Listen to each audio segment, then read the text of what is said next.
যারা আমাকে দেখছেন সবাইকে আসসালামু আলাইকুম। ক নম্বরে একটা প্রশ্ন আসছে যেটা নিয়ে আমরা আলোচনা করব।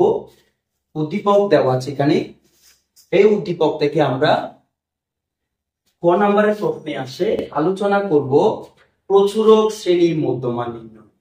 সুতরাং আমরা এটা এখন নির্ণয় করার চেষ্টা করব। যেহেতু এই শ্রেণীটা আমরা দেখতে পাচ্ছি, শ্রেণী থেকে সবচেয়ে বেশি আছে কোন ঘরে? 51 থেকে 60 শ্রেণীতে 20 আছে। তাহলে এটাই হলো প্রচুরক শ্রেণী। তাহলে এই প্রচুরক শ্রেণী, এই গণসংখ্যাগুলো আমরা দেখব। গণসংখ্যাগুলা দেখে কোন ঘরের মধ্যে গণসংখ্যা সবচেয়ে বেশি আছে সেটাই হলো প্রচুরক শ্রেণী, অর্থাৎ যেটা প্রচুর গণসংখ্যা আছে সেটা হলো প্রচুরক শ্রেণী। সবচেয়ে বেশি আছে 20।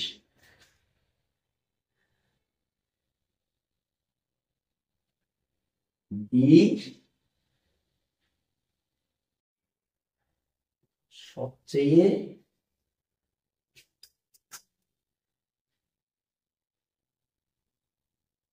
বেশি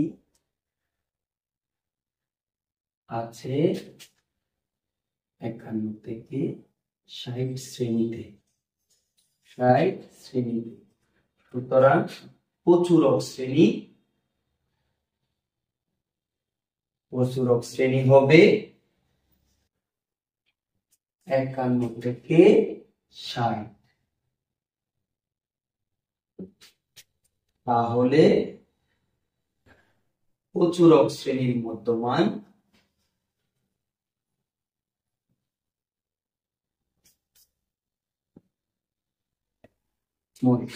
সমান 51 যোগ 60 ভাগ 2।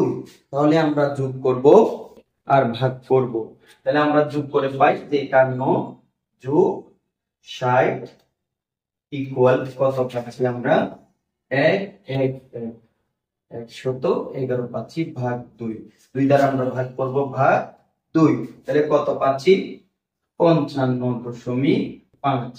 তাহলে প্রচুরক শ্রেণীর মধ্যমান 55.5, এটাই আমরা পাচ্ছি।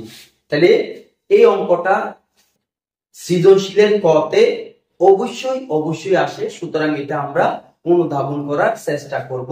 কোন জিনিসটা এরকম একটা সারণী দিয়ে প্রচুরক শ্রেণীর মধ্যমান এটা যদি আমাদেরকে বলে, তাহলে আমরা যে ঘরে প্রচুর সংখ্যক আছে, গণসংখ্যা সবচেয়ে বেশি সংখ্যক আসে, সেইটাকে আমরা প্রচুরক শ্রেণী ধরবো।